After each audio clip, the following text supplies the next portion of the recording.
हाँ ग्रुप में भेजो, जो भी क्वेश्चंस डाउट है जिनके, अब ग्रुप में भेजो एक एक क्वेश्चन को 1 बाय 1 करके। सर मैंने भेजा सर, ये डाउट है। अच्छा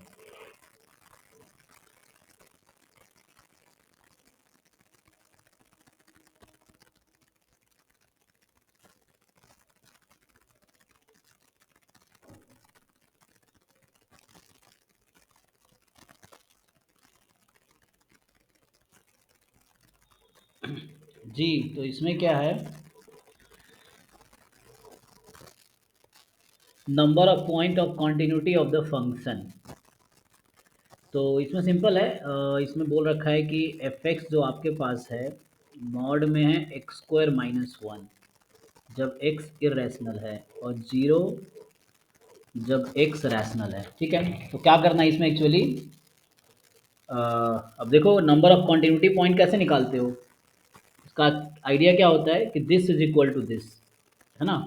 सो जहाँ पे भी कॉन्टिन्यूटी होगा, यस तो कॉन्टिन्यूटी के लिए जस्ट क्या करना है, एक्स स्क्वायर माइनस वन के मॉड को जीरो, है ना, जीरो रख देना है। तो बताओ ये जीरो कब होगा, मॉड खोलोगे तो x square minus sir, one. 1 और -1। जी जी जी, 2 पॉइंट, देर आर 2 पॉइंट।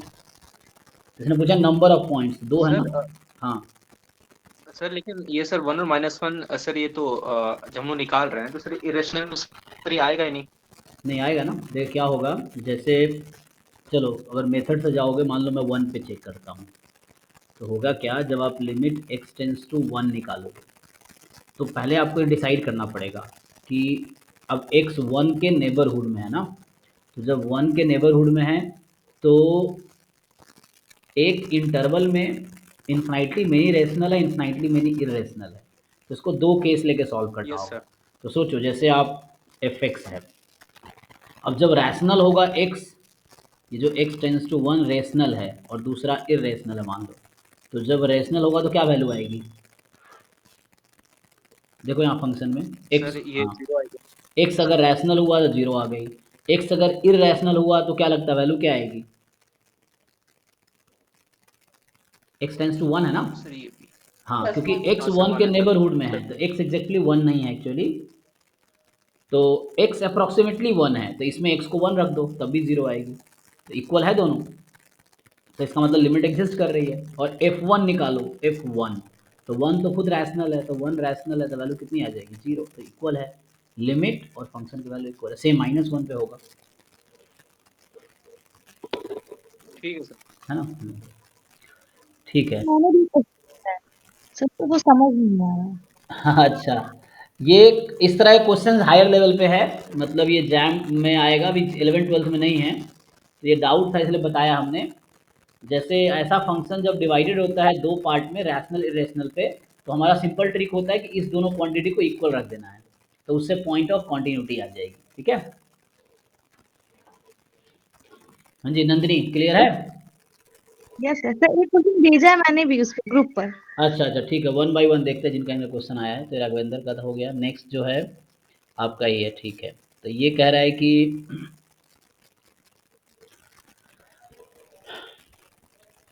कि एक्स आई जो है 1 2 3 4 be a random sample of size 4, तो जैसे x1 x2 x3 x4, ठीक। तो ये रैंडम सैंपल है साइज 4 का, कहाँ से, बर्नौली थीटा से, सो बर्नौली थीटा है।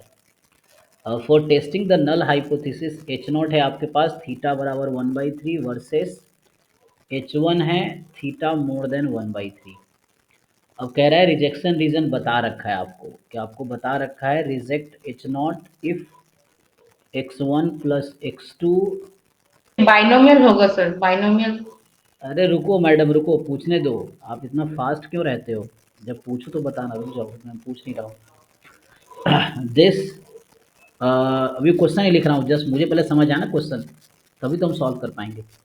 तो हमें क्या क्या गिवन है वो मैं नोट कर रहा हूँ अभी। सो x1 plus x2 plus x3 plus x4 मोर देन 2 है, गामा थीटा जो है ये हमसे पूछ रहा है कि पावर है टेस्ट का, gamma theta is power of test, ठीक। तो ठीक है, पावर का फॉर्मूला बताइए नंदिनी क्या होता है, आपको वन याद है। माइनस बीटा, वन माइनस जी जी ठीक है, तो डायरेक्टली अगर आप याद रखेंगे तो rejecting H not when H one is true, ठीक। लेकिन आप ध्यान से देखिए आपसे क्या पूछा है यहाँ पे, आपसे क्वेश्चन में गामा 1/4 पूछ रहा है, इसका मतलब probability of rejecting H not when theta is 1/4, क्योंकि गामा 1/4 पूछ रहा है ना आपसे, ये मैंने गामा थीटा का एक्सप्रेशन लिखा है। तो एच वन ट्रू कब है, एच वन ट्रू है जब थीटा, है ना। तो मान लो इसका नाम अगर ये समेसन, इसका नाम मैं टी रख दूँ फॉर एग्जाम्पल, ये जो समेसन है, अरे यार का तुम्हारा इसके बाद क्वेश्चन करते हैं, थोड़ा पेशेंस रखो, जैसे क्वेश्चन आया ना ग्रुप में 1 बाई 1 करेंगे क्योंकि सबका क्वेश्चन सॉल्व होना हाँ चाहिए। सर, मेरा नेटवर्क डिस्टर्ब कर रहा था, अच्छा कोई इसलिए बात बाहर नहीं, हो गया। बस थोड़ा यहीं पे रहो, अभी कुछ सीखने को मिलेगा, फिर करते हैं 1 बाई 1। तो मान लो टी, मैं इसका नाम रख देता हूँ, ये जो ये टी नाम रख देता हूँ, ये क्रिटिकल रीजन है। सो ये हो जाएगा probability t more than 2 given theta more than 1/3, ये है एक्चुअली। लेकिन मुझे गामा थीटा की जरूरत नहीं, मुझे गामा 1/4 की जरूरत है क्वेश्चन में, देखिए। तो थीटा को 1/4 रख देते हैं। तो बताइए इस टी का डिस्ट्रीब्यूशन क्या हो जाएगा, बताओ जैसे यानी बता रहे थे आप, ये टी मैंने हाँ, इसका नाम वो दिया, बाइनोमियल 4 होगा, बाइनोमियल 4 थीटा। थीटा हो जाएगा। अब यहाँ थीटा 1/4 है, तो यहाँ पे जो टी का डिस्ट्रीब्यूशन होगा, तो ये gamma 1/4 is equal to probability t more than 2 theta बराबर 1/4। तो टी का डिस्ट्रीब्यूशन है बाइनोमियल 4, 1/4। अब ये डिस्ट्रीब्यूशन आगे क्या आप निकाल सकते हैं, टी मोर देन 2 कॉम्प्लीमेंट भी ले सकते हैं, तो 1 माइनस जो आप कह रहे थे 1 माइनस बीटा कर लेते हैं, तो 1 माइनस बीटा कर दे तो t less than equal to 2 आ जाएगा। अब मर्जी है कैसे भी सॉल्व करना आपको, देख लीजिए। तभी 2 पॉइंट पे निकालना पड़ेगा क्योंकि टी का यहाँ सपोर्ट क्या है, 0 1 2 3 4, तो टी मोर देन 2 3 4 डायरेक्ट सीधा सीधा ही आसान पड़ेगा। तो यहाँ पे प्रोबेबिलिटी टी बराबर 3 निकाल लीजिए, प्लस प्रोबेबिलिटी टी बराबर 4 निकाल लीजिए, जब टी का ये डिस्ट्रीब्यूशन है, निकाल सकते हैं। तो आ जाएगा 4 चूज 3, 1/4 की पावर 3, 3/4 की पावर 1, प्लस 4c4 1/4 की, अच्छा तो ये 4c4 तो 1/4 की पावर 0, 3/4 की पावर 4, तो ये हो गया। एक मिनट मैंने गलती लिख दिया ना, 4c4 1/4 क्या n c r 1/n p की पावर आर क्यू की पावर 1 माइनस आर, ठीक है, चेक कर लीजिए। तो यहाँ से सॉल्व मतलब बाइनोमियल थ्योरम का जो पीएमएफ है वो यूज़ करना है आपको। सो यहाँ से जस्ट आपका आ जाएगा 4 टाइम और ये 3/16 आ जाएगा, प्लस 4c4 1 इंटू 3/16 यहाँ से भी आ जाएगा। एक मिनट यहाँ 0 है ना, कल सिली मिस्टेक्स बहुत हो रहा है, देखो एक बार ध्यान से देख लो, तुम लोग भी कैलकुलेशन करके देखो कितना आएगा, ये 1/16 आ जाएगा ना ये, क्योंकि ये पावर 0 है इसका, 3/4 नहीं है, हटा दो इसको, पावर 0 है मतलब वैल्यू 1 हो गई, ठीक है। तो ये चीज़ है, चेक कर लो।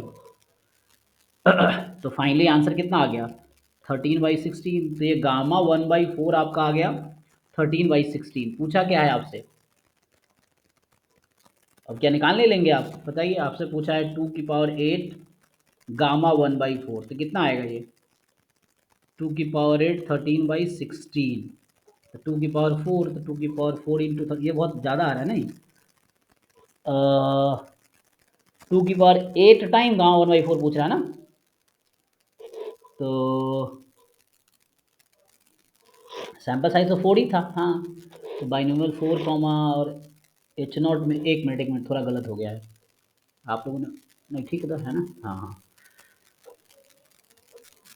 चेक कर लो एक बार, कैलकुलेशन कहीं मिस्टेक नहीं किया ना मैंने। तो यहाँ पे टी समेसन एक्स आई है और 1/4, लेकिन ऐसा कैसे हो सकता है कि गामा 1/4 पूछ ले, 1 मिनट।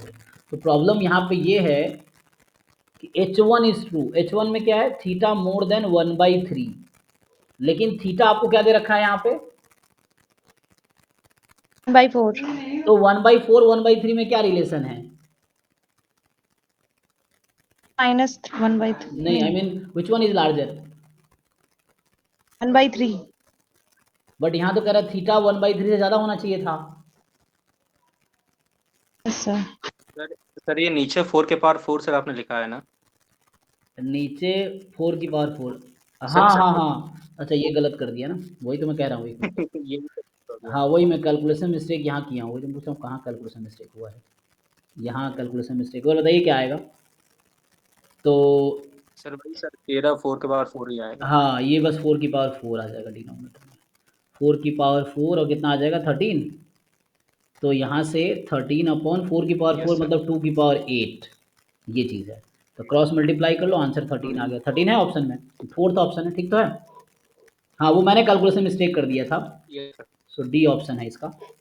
अभी छोड़ो जो भी है, इसने जो कहा है वो हमने कैलकुलेट किया, सिंपल। हालांकि इसने कहा था थीटा मोर देन होगा, इसको उस तरह देना चाहिए वैल्यू कि मोर देन हो, लेकिन ठीक है जो थीटा उसने दिया है उस थीटा हमने कैलकुलेट किया। तो यहाँ क्वेश्चन में थोड़ा सा इशू है, शायद उसलिए आप फंस रहे होंगे।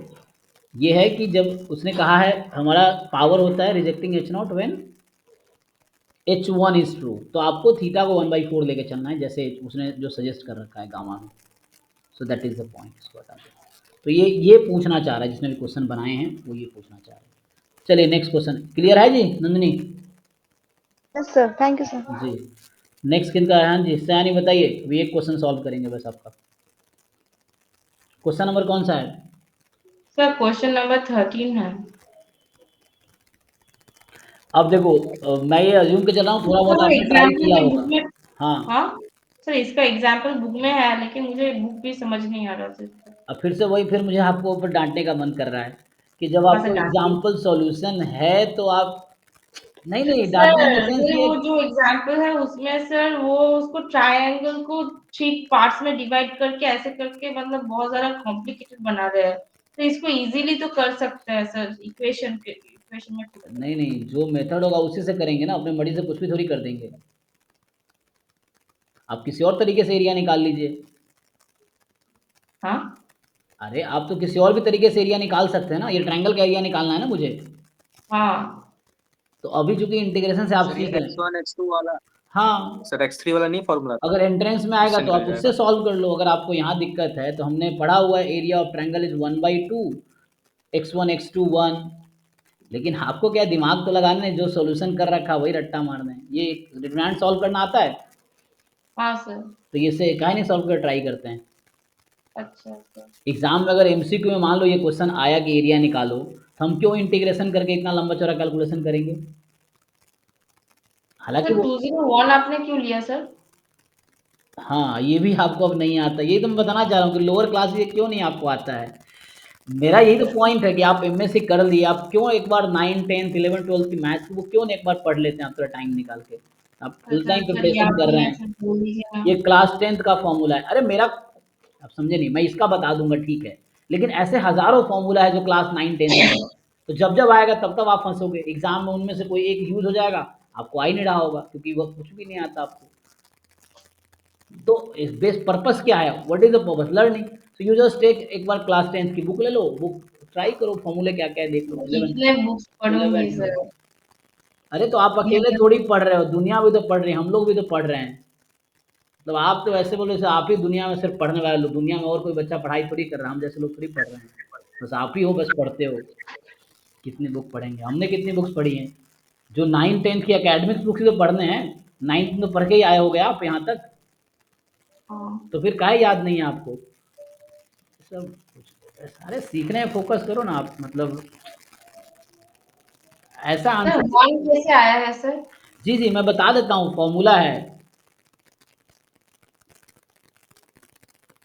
x1 y1 x2 y2 x3 y3, ये है। तो एरिया ऑफ ट्रायंगल जिसका ये कोऑर्डिनेट होता है, इसका फॉर्मूला है half determinant x1 y1 1 x2 y2 1 x3 y3 1।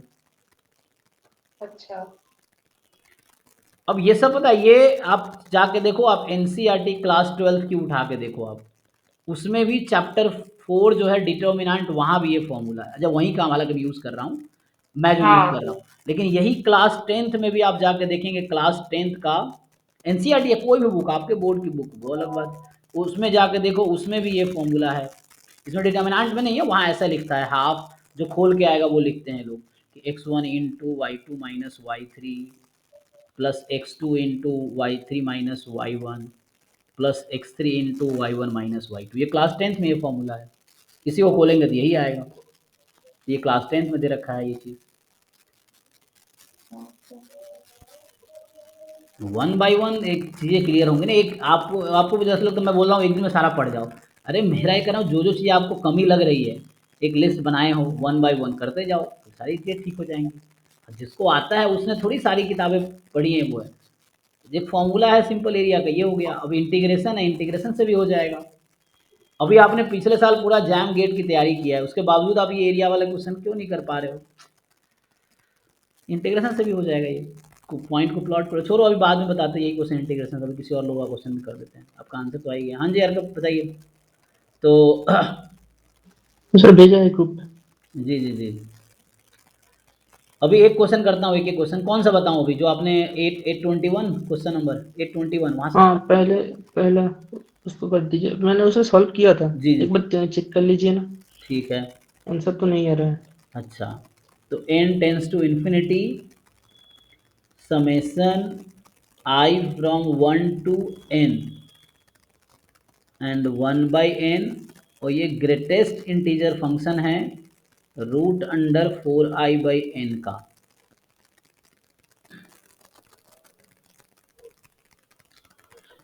तो एक काम करो ना यहाँ पे, do you know the inequality for the greatest integer function? ये more than equal to what और less than equal to what, इसका फॉर्मूला पता है? हाँ, ये क्या तो होता है? n से n+1 होगा, तो इसका जैसे 1.5 का है तो क्या होता है ये? एग्जैक्टली 1 1 आ गया, तो 1.5 के टर्म में कैसे लिखोगे ये?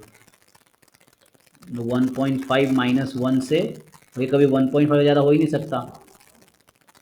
वही तो मतलब n से, मतलब कोई n से n-1। नहीं नहीं, n से कैसे हो जाएगा? आप ये कहना चाह रहे हो कि 1.5 जो है ये 1.5 से लेके 1.5 प्लस 1 तक होगा, ऐसा होगा क्या? ये 1.5 से 2.5 के बीच आएगा? आपको भी क्लैरिटी नहीं है। n मतलब अपना इंटीजर है। ठीक है, इंटीजर फॉर व्हाट? इंटीजर कौन सा इंटीजर? क्या रिलेशन है एक्स और एन में? एक तो n में है, अगर एक n plus sum of fraction होगा 0 से 1 के बीच, तो उसके वैल्यू आएगा n के नीचे n-1 पे आएगा नहीं पहले। तो एक्स के टर्म में भी रिलेशन होता है, आप उसको देखो क्या रिलेशन है एन के टर्म में, अच्छा चलो नहीं पता। तो वही यहाँ पे यूज होगा। सर कि हम क्या सम एज इनफाइनाइट। छोड़ो मैं बता देता हूँ। तो इसका आंसर जो आएगा, आई थिंक इसका जो इनइक्वालिटी होगी क्या होगा, कोई और बताओ जिनको आइडिया है। आई थिंक x माइनस 1 से x होता है। इक्वलिटी कहाँ पे लगेगी? अगर इंटीजर हुआ तो क्या होगा? पर ये तो पहले 2√i/n होगा, मतलब वो r/n में होता है, तो वो सर इसको मतलब इंटीग्रेशन में सर इसको x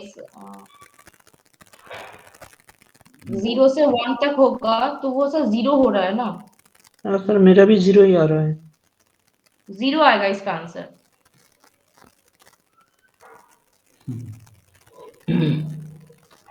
ये वैसे नहीं होगा इसका। ये बताओ इसका क्या होता है, ये क्या रिलेशन है इसमें? अगर लिखूंगा तो क्या होगा?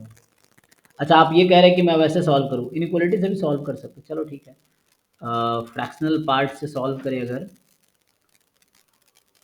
ठीक है, तुम वो लगाना चाह रहे हो दूसरा अप्रोच, चलो वो से लगा लो। तुम ये कह रहे हो कि 1 बाई एन बाहर कर दो, आई फ्रॉम 1 टू n, 2 बाहर कर दिया, और रूट अंडर आई अपॉन n, ये है ना? तो तुम ये कहना चाह रहे हो कि इसको इंटीग्रेशन कर दो 0 से 1 तक। हाँ 2 टाइम रूट अंडर x, और ये 0 से 1 dx, ये कह रहे हो? हाँ सर, तो x की वैल्यू अगर 0 से 1 में है तो रूट x की वैल्यू कहाँ से कहाँ तक है? रूट एक्स की वैल्यू 0 से 1 तक ही होगा, तो 2 रूट x की वैल्यू कहाँ से कहाँ तक होगी? 0 से 2 तक। तो इसका ग्रेटेस्ट इंटीजर फंक्शन क्या आएगा? तो ये 2 पार्ट्स दो में पार्ट में डिवाइड। ब्रेक होगा। तो अभी तो कह रहे थे आप लोग 0 आ जाएगा। नहीं सर, ये 1 होगा तो कौन सर। सिखाएगा? जब सॉल्यूशन देखोगे तब दिमाग आएगा। तो एग्जाम में तो गलती करके आ चुके होगे आप लोग। प्रॉब्लम क्या है, आप देख के गेस करते हो। मैं हर बार ये कहता हूँ लिख के देखो ना कि क्या हो रहा है, देखे और गेस किया करो। है सर, देख हाँ आपने किया है, किया, वो भी आई भेजा नो है आपने आपको। किया है, ये स्पेशली मैं साइनी को बता रहा हूँ, क्योंकि जो बच्चा ट्राई करके आ रहा है वो पता है कि ठीक है ऐसे ही गेस करना है। 0 आ गया, कैसे 0 आ गया? इसकी वैल्यू 0 से 1 है ना, हो सकती है, मतलब इसकी वैल्यू जो वैल्यू है इसकी ग्रेटेस्ट इंटीजर फंक्शन की कैन टेक वैल्यू 0 भी आ सकती है, 1 भी आ सकती है, 2 खड़ा ना, 0 या 1 कुछ भी आ सकती है। तो आपको अब देखना है कि 0 कब आएगी और 1 कब आएगी। सो अच्छा सर, अब तो हो जाएगा। मुझे लगा था कि अगर दो मल्टीप्लिकेशन है तो दो बाहर निकल आता है। ठीक है, ये होगा, या उसको देखो 2 कैसे बाहर निकला। चलो इस अप्रोच से ठीक है, ये आसान है। मैं दूसरा कुछ और तरीका ट्राई करना चाह रहा था, बट ठीक है, दिस फाइन। करो इसको इंटीग्रेट ब्रेक करके अब, है ना। तो ये एक्चुअली ये है, तो उसको ब्रेक करो कि ये वैल्यू 0 कब आएगी, ये 1 कब आएगी, फिर उसके हिसाब से इंटरवल दो पार्ट में अब 3 आ रहा है। ओके ठीक है, आंसर आंसर है, ठीक है सर, आंसर आ रहा है। आ गया ना, ठीक। चलो अभी एक एक क्वेश्चन, अगला क्वेश्चन इनका वो देखते हैं, फिर वापस आता हूँ रिपीटर वाले पे। और किसी का है? हाँ जी राघवेंद्र, दूसरा क्वेश्चन में डाउट है आपको? क्या पूछ रहा है? सर ये ऑप्शन 3 वाला है ना सर, ये सर मेरे को बताइए। Unbiased estimator based on complete is unique. हाँ एक्चुअली देखो, कंप्लीट है तो सफिशियंट भी होगा, ठीक है, और सफिशियंट भी है, कंप्लीट भी है, अनबायस्ड भी है, तो इसको आप क्या बोलते हैं? सर यही यूनिक होता है ना, यूएमवीयू हो ऐसा जाता एक है, ही हाँ होगा ना। Yes yes. ये uniformly minimum variance unbiased estimator हो जाता है और वो यूनिक रहता है। थ्योरम ये है कि यूएमवीयू इज यूनिक। तो ये कंप्लीट है, सफिशिएंट है और अनबायस्ड है। इनफैक्ट यूनिक होगा, यस, ये कंप्लीट एंड अनबायस्ड दोनों होगा तो यूनिक होगा, ठीक है, मतलब ठीक यूएमवीयू है बन सर। जाएगा वो। सर यही मेरा डाउट है। ठीक है, आइए दूसरे क्वेश्चन पे आते हैं। हाँ जी अर्का, बताओ तुम्हारा दूसरा क्वेश्चन क्या है? दूसरा तो ये तो 4 नंबर। हाँ, 5 ये तो जो आपने आपका बता दिया। 4 नंबर जो हुआ है, ठीक है। तो 4 नंबर जो है आपका कि इसमें आपने ट्राई किया है, ठीक है, बहुत बढ़िया। तो आप इसको किससे कर रहे थे? कॉची थ्योरम से? 4 का तो कोची नहीं है। कॉची नहीं ना, 5 का मैंने ठीक है, हाँ। 5 का ने बताया था कोची, नहीं वो भी देखते हैं कॉन्सेप्ट क्या गलती है, वो डाउट था। कॉची में एक्चुअली वहाँ गलत लगा रहे थे आप, तो समझ आया होगा आपको क्या गलत है, तो फिर भी हम हाँ, डिस्कस कर ये सकते बहुत दिन से डाउट था सर। एक मतलब जब कॉलेज में ही सीख रहा था तो हैं। वैसे ट्यूशन तो नहीं लिया था, तो सर एक मतलब खुद से ही बुक पढ़ना होता है, तो नहीं थोड़ी अच्छा थोड़ी है, कॉन्सेप्ट आप डाउट रहेगा। काफ़ी अच्छा एफर्ट्स करते हैं, अच्छी बात है। तो यहाँ से क्या है, limit n tends to infinity, ये जो क्वेश्चन है आपका, क्वेश्चन है n की पावर n, और फिर है n plus x plus n। अच्छा, तो x प्लस n, फिर क्या है x plus n by two and so on x plus n upon n, यहाँ तक है। और उसके बाद अपॉन में है n फैक्टोरियल, फिर आपके पास है x square plus n square, फिर है x square plus n square by क्या है आगे 4, अच्छा 2 स्क्वायर मतलब, है ना, 2 square and so on x square plus n square by n square. End में क्या है डिनोमिनेटर में, बताओ यही है? हाँ देख रहा हूँ, एक बार क्वेश्चन को देख रहा हूँ। देख लो, एंड में x square plus n square by n square, n by n, फिर n square by n square.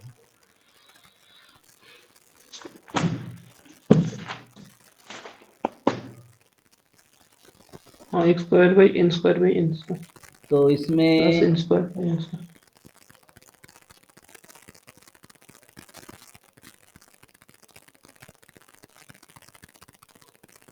अब लिमिट निकालना है n टेंस टू इन्फिनिटी पे।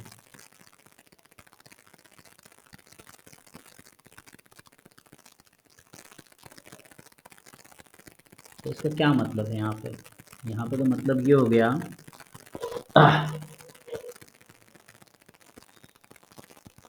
सो how to find this limit, है ना। तो उसके लिए एक तरीका हो सकता है कि ये प्रोडक्ट में है तो लॉग लगाने से शायद थोड़ा आसान हो जाए, है ना। सर लिमिट तो फाइंड कर लिया, देख लीजिए अच्छा ना, आपने कर लिमिट रखा तो है, फाइंड कर ओके लिया। ठीक है, तो आपने तो कर ही दिया।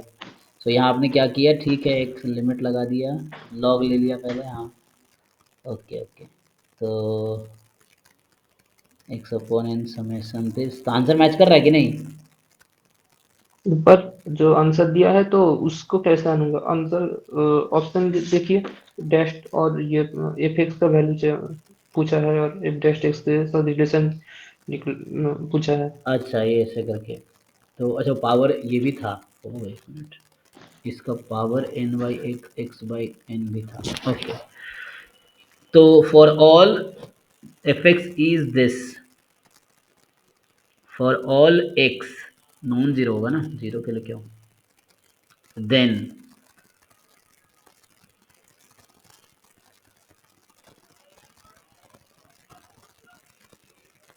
तो आंसर एक्स के टर्म में आएगा ना, इसका लिमिट लगाने के बाद आपका आंसर क्या आया है?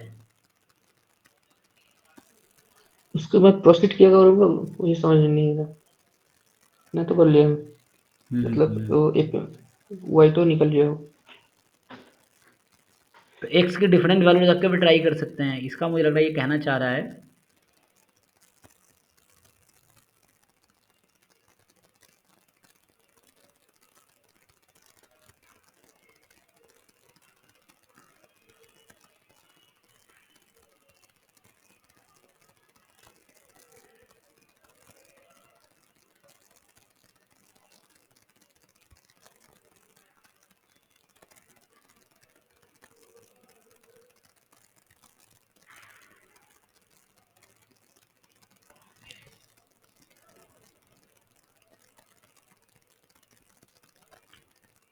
आप आर बाई एन बनाए हुए यहाँ पे, तो इसमें ठीक है, रुको थोड़ा मैं देखता हूँ। Limit n tends to infinity, product, ये एन तो रहेगा ही, तो यहाँ एन की पावर एन तो बाहर भी रख सकते हैं, और यहाँ आ जाएगा आपके पास एक्स प्लस एन बाई के, ये ना, एक्स प्लस एन अपॉन के, एंड के की जो वैल्यू है 1 से लेके एन तक है, ठीक है। डिनोमिनेटर में ऐसा कर सकते हो, प्रोडक्ट के time x square by n square upon k square, k from 1 to n, ये कर सकते हो। एंड इस पूरे की पावर है एक्स अपॉन एन, ठीक। तो यहाँ तुम लॉग लगाओगे तो क्या होगा, तुम लॉग लगा रहे थे ना, एक्स बाई एन लॉग, तो यहाँ से ये पूरा टर्म है ना, लॉग ए माइनस लॉग भी कर दो, एक मिनट,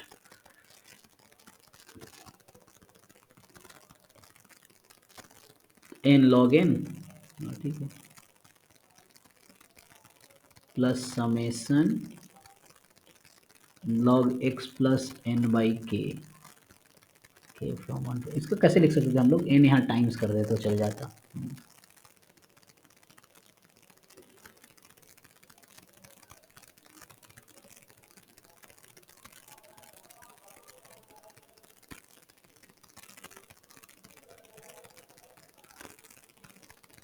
ठीक है, एन लॉग एन रहने दो। सो आगे क्या होगा, माइनस में समेसन लॉग, अगर इसको मल्टीप्लाई कर दोगे तो क्या होगा, ये साथ में आ जाएंगे, ठीक है ना, तो इसको अलग अलग कर दो, लॉग के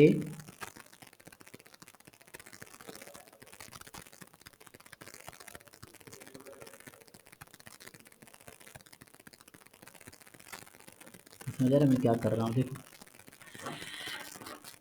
अब कंबाइन हो जाएगा, तो आपको अपने जो आंसर निकाले होंगे वो देखना पड़ेगा सबका मैच कर रहा है कि नहीं। देखो, तो यहाँ से इसको और इस वाले लॉग के को एक साथ ले आओ, एक साथ ले आओगे ना, तो के फ्रॉम 1 टू एन है, तो यहाँ क्या हो जाएगा, इन दोनों को एक साथ ले आओ, बाकी के एक साथ रखो, एक्स बाई एन, इसको जब एक साथ लाओगे तो क्या होगा,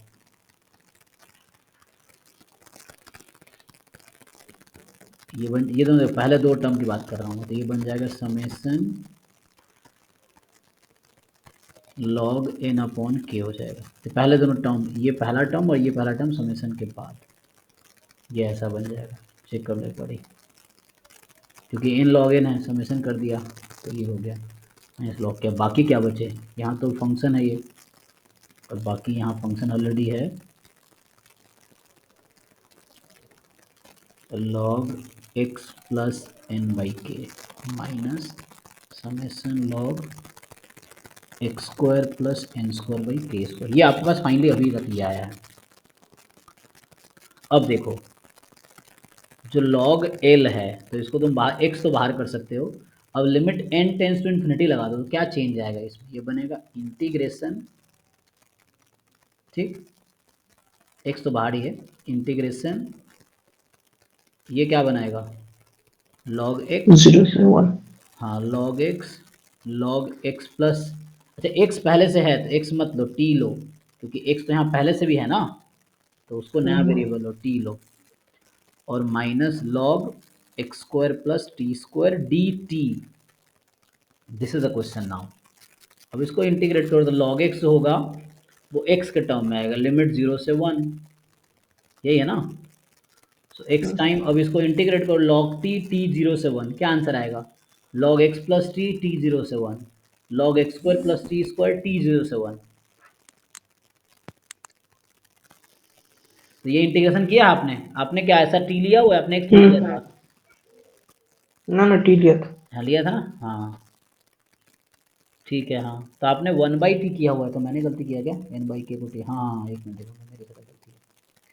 तो n बाई के को x, तो x किसको लेते हैं k बाई n को ना, आपने सही किया हुआ, मैंने मिस्टेक किया। और भाई का हाँ सो यहाँ पे इसको करेक्ट करना पड़ेगा। सो ये n बाई के बजाय, सो ठीक ही लग रहा, बाकी एक फंक्शन अगर x के फॉर्म में आ जाए तो आसान नहीं है सॉल्व करना, 1/t बोल दो इसको, है ना, लॉग हो जाएगा plus log x plus 1/t, ठीक है, minus log x square plus 1/t square D T, ये है आपके पास, ठीक है। अब समहाउ इंटीग्रेट आपने किया है तो ये x का फंक्शन आएगा ना, ये तो नंबर है, बाकी t तो गायब हो जाएगा, तो ये x का फंक्शन आएगा। अगर मान लो फाइनली फॉर एग्जांपल x इसका इंटीग्रेशन करके कोई gx आया तो l आ जाएगा ना e की पावर x इंटू जी एक्स, तो देन डिफरेंशिएट कर सकते हैं आप। तो ये जो पूछता है आपसे, अच्छा इन्होंने खुद इसका नाम एफ एक्स रख रखा है, जो लिमिट है उसका नाम एफ एक्स रखा है, जो मैंने एल लिया था दैट इज एफ एक्स। तो एफ एक्स इज ई की पावर एक्स इंटू जी एक्स टाइप का आएगा, यही आएगा ना। फिर आप एफ डैश एक्स निकाल सकते हैं, तो एक्चुअली ये देखना पड़ेगा सही निकाला कि नहीं। इस बुक में सॉल्यूशन भी है, आप चेक कर सकते हो। उसका सॉल्यूशन कुछ अलग से दिया था, वो ये मतलब कि लिबनिज यूज कर रहा था। अच्छा लेबनिज यूज कर रहा है, ओके। इंटीग्रेशन का वैल्यू नहीं निकला, मैंने वो इंटीग्रेशन का वैल्यू निकाला तो उसके बाद ट्राई किया चेक करने में, उसको वहाँ पे इंटीग्रेशन का वैल्यू नहीं निकला, लिबनिज यूज कर हाँ दिया। निकाले की जरूरत नहीं है, वो अगर डायरेक्टली कर सकते हैं डायरेक्टली भी ठीक है। तो यहाँ पे मतलब वो तो कैसे दिखा, वो कैसे देखा कि लिबनिज यूज होगा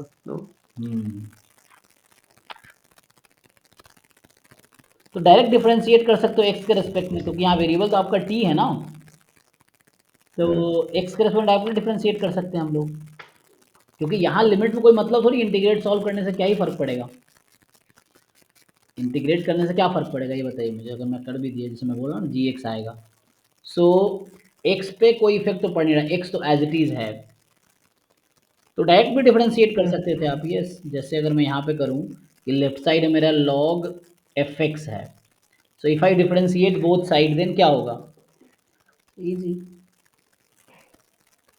डिफरेंशिएट करने पे को आप 1 इनसाइड में dy शिफ्ट कर dx सकते हो। हाँ एक इस x को dy तो आप dx into 1 by y equals to ln x plus 1 divided by x square plus 1।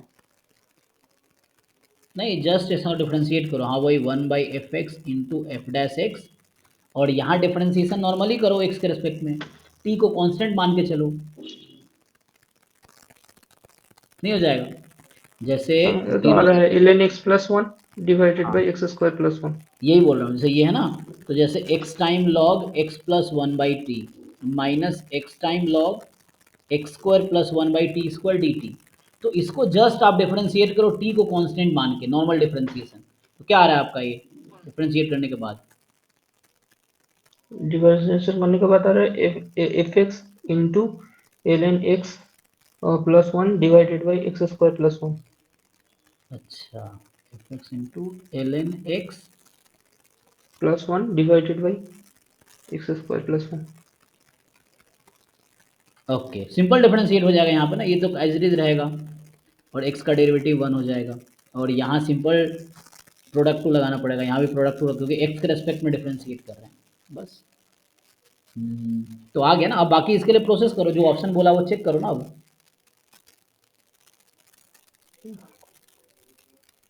तो अगर ये आ रहा है मतलब वहाँ पे तो एफ एक्स भी तो था ना, एफ एक्स भी इन्वॉल्व था, तो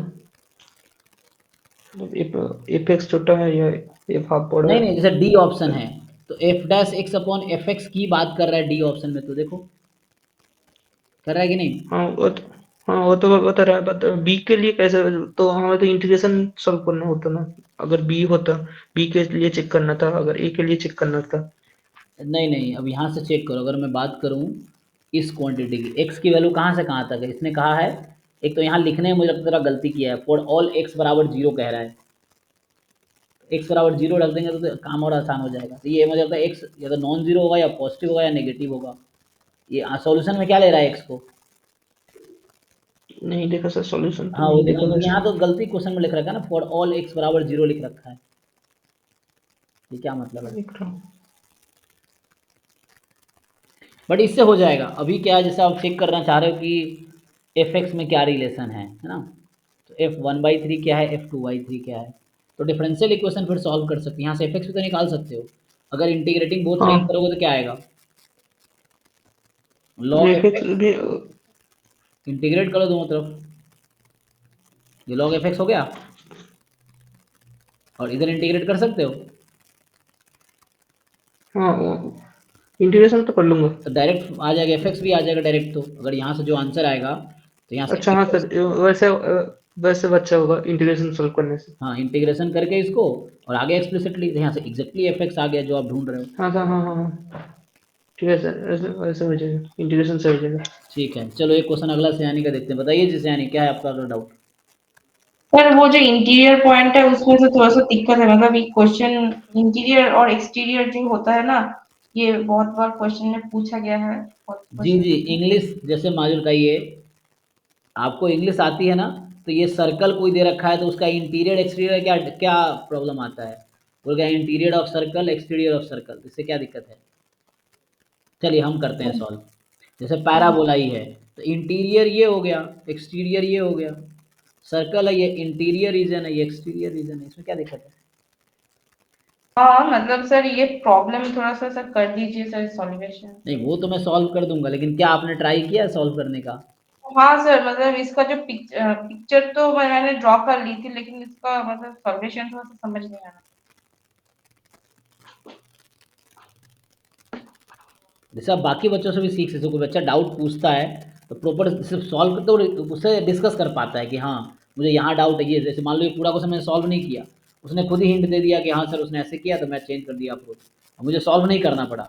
अब मैं ये सोच रहा हूँ अगर ये क्वेश्चन आपका डाउट हो तो आप मुझे क्या कहते कि नहीं सर ये निकाल के दिखाओ क्या आएगा, ये मुझे निकाल के दिखाओ क्या आएगा, ये निकाल के दिखाओ नहीं सर, नहीं नहीं नहीं नहीं, कैसे? ये नहीं करना पड़ेगा, मैंने कर है किया है sir.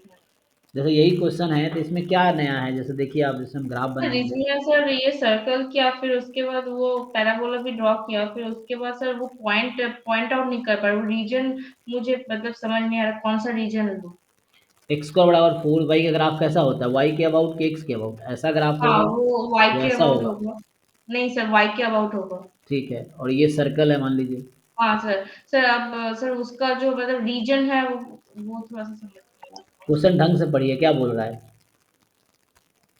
Interior of the parabola. तो अभी मैंने समझाया आपको, कौन सा लगता है इंटीरियर भाई, ये वाला इंटीरियर है ये वाला इंटीरियर है पैराबोला का? सर वो सर अपवर्ड जो वाई एक्सिस पे है वही। तो ठीक है, इसका एरिया निकालना है, तो इसमें क्या प्रॉब्लम है बताइए?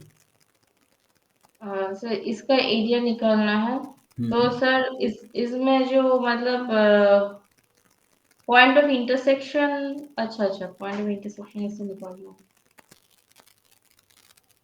ठीक है सर, हो जाएगा ये। मैं पूरा कर देता हूँ क्योंकि नहीं सर, मैं कर लूंगी। कैसे निकलता है पॉइंट ऑफ इंटरसेक्शन? दो कर्व का पॉइंट ऑफ इंटरसेक्शन कैसे निकलता है?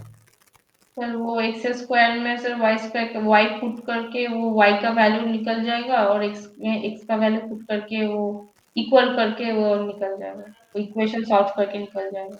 जी, तो इसको ये मैंने एक्स निकालना है मुझे, इसलिए मैंने ऐसा किया है। तो वाई को यहाँ से निकाल के यहाँ वाई रख दिया, तो ये हो गया एक्स की पावर 4/16 प्लस एक्स स्क्वायर 9/4।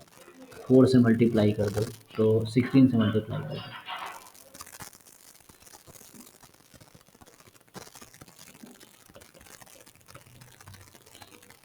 जैसे आपको डाउट हो रहा था कि ये रीजन वही है, अब दोनों रीजन का अलग अलग एरिया निकाल के देख लेते, आप इसका भी निकाल लेते, इसका भी निकाल लेते, तो आपको एक आंसर देख के आइडिया मिल जाता कौन सा वाला होगा। इतना ही डाउट था ना, बाकी तो आप कर ही सकते थे। हाँ लेकिन अब बीच में क्विट करने का क्या मतलब, ऐसा कोई क्वेश्चन आप कर रहे हो तो आपको जो लगता है ठीक उससे पूरा सॉल्व करके देखो, गलत आ गया इसका मतलब दूसरा तरह से सॉल्व करके देखेंगे, तो वहीं तो सीखेंगे। जब तक हम पूरा कोशिश ही नहीं करेंगे, गलतियां नहीं करेंगे, थोड़ी सीखेंगे कि पहली बार सॉल्व करें और एकदम परफेक्ट आंसर, ऐसा नहीं होगा, आपको बहुत बड़ी गलतियां करके सीखना पड़ेगा। तो सॉल्व कीजिए, तो ये हाँ सर सर कर लूंगी सर मैं। सर नेक्स्ट क्वेश्चन देखिए सर। ठीक है, बताइए नेक्स्ट। हाँ, तो फाइंड द एरिया।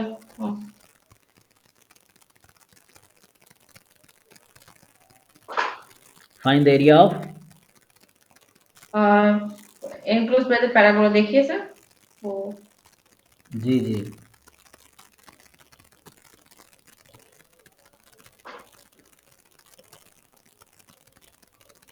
इसमें क्या दिक्कत है? सर इसमें सर वो रीजन ड्रॉ नहीं कर पा रहे, वो जो 3/4 होगा ना वो सर पॉइंट आउट नहीं कर पा रहे। कोई ज़रूरत नहीं पॉइंट आउट करने की, इसमें कोई ज़रूरत नहीं है पैराबोला में। y equal to 3/4 x square जो होगा उसको सर कैसे वो पॉइंट भी करें? ऐसे ही होगा जैसे y बराबर एक्स स्क्वायर होता है, उसमें कोई इतना टेंशन थोड़ी लेने की ज़रूरत है। सर 3/4 का फिर मतलब क्या है, मतलब कुछ तो मतलब। जी जी, 3/4 का मतलब उसका फोकस चेंज होगा, लेकिन हम आपको कल ही बताया था कि हमें फोकस की यहाँ कोई ज़रूरत नहीं, फोकस का कोऑर्डिनेट क्या है। फोकस यहाँ हो, फोकस यहाँ हो, कहीं मुझे क्या ही फर्क पड़ता है।